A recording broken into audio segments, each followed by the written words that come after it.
സുഹൃത്തുക്കളെ, ഉളുവിൻ്റെ ഫർളാറാണ്. അതിലൊന്ന് ആദ്യം തന്നെ നിയ്യത്താണ്. ഉളുവിൻ്റെ ഫർളിനെ വീടലെന്ന് നീ കരുതണം. മുഖത്തോട് വെള്ളം ചേർന്ന സമയവുമാകണം. മുഖം കഴുകലാ പിന്നീട് രണ്ടെന്നോർക്കണേ. അതിനുള്ള നീളം വീതി മുഴുവനുമറിയണേ. മുഖത്തിൻ്റെ നീളം താടിയെല്ലും പിന്നെ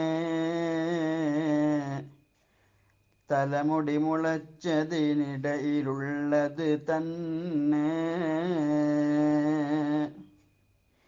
ഇരുചെവിയിനിടയിൽ ഉള്ള സ്ഥലമാ വീതിയും. അതുകൊണ്ട് കഴുകലിൽ വേണ്ടതാ ശ്രദ്ധയും. മുട്ടോടു കൂടി കഴുകണം കൈ രണ്ട്. തലയിൽ ഒരൽപ്പം തടവലും ഫർളുണ്ട്. ഇരുകാല് കുഴയും കൂടി നീ കഴുകേണ്ടതാ.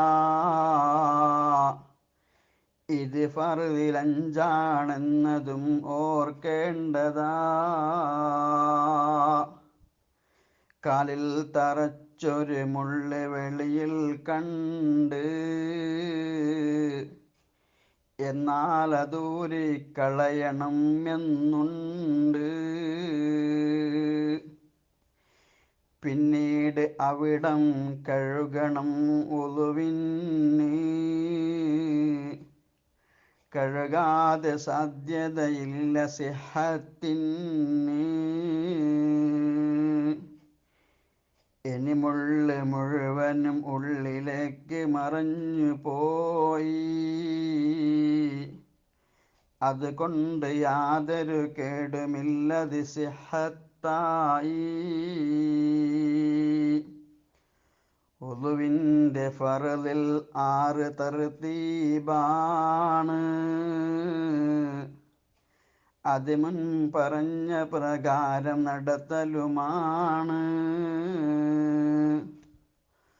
ഉളുവിൻ്റെ നിയ്യത്തോടെ മുങ്ങൽ കൊണ്ട് മതിയാകുമെന്നാ ഉളുവിനും അത് കൊണ്ട്. ഉളുവിൻ്റെ ആദ്യം ബിസ്മിയും ഖദ് സുന്ന. അതുകൊണ്ട് അടിമുടി ശുദ്ധിയായി വരുമെന്നാ. ഇല്ലാതിരുന്നാൽ ഏത് അംഗമിൽ വെള്ളവും സ്പർശിച്ച് എന്നാൽ ശുദ്ധിയായി അത് മാത്രവും. ഇത് നീ ഹദീസിൽ നോക്കിയാൽ കാണുന്നതാ. മാറാഖിയ 18 നോക്കിയാലുള്ളതാ.